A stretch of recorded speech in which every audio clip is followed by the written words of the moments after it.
Konnichiwa, je vais vous parler du Japon dans les films et mangas animés. On découvre la mythologie japonaise dans Le voyage de Chihiro, Pogno sur la falaise et enfin dans Princesse Mononoke. La nature est très présente dans ces trois films.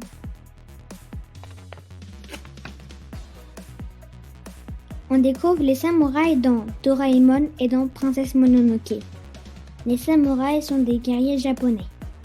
On apprend aussi que le Japon a fait la Deuxième Guerre mondiale. Dans La colline no Coquelicot, Le vent se lève et dans Le tombeau de l'Issiole. Il y a eu 2 bombes atomiques, Hiroshima et Nagasaki.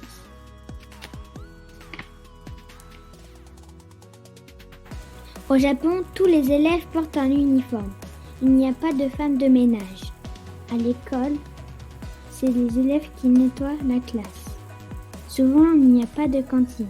Les élèves apportent leur déjeuner et mangent en classe dans une boîte comme ça, qu'on appelle bento.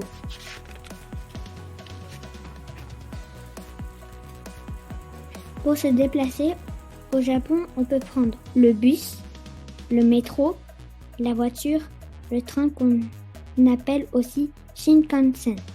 Mais le moyen de transport le plus utilisé, c'est le vélo.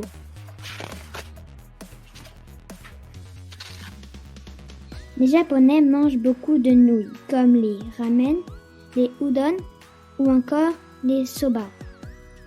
On peut manger sur une table avec des chaises ou par terre sur une table basse. On peut partager la nourriture aussi. Et pour pique-niquer, on prend un bento. Au Japon, les desserts sont délicieux. Aishi! Il y a les sibaria, les dorayaki et les dango. Aishi, délicieux! Au Japon, on pratique beaucoup le baseball, le lacrosse et les arts martiaux. Avant d'entrer dans les maisons, il faut toujours enlever ses chaussures.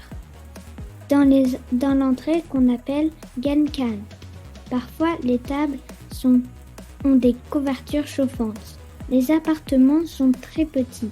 Aussi, on dort souvent sur un futon au sol.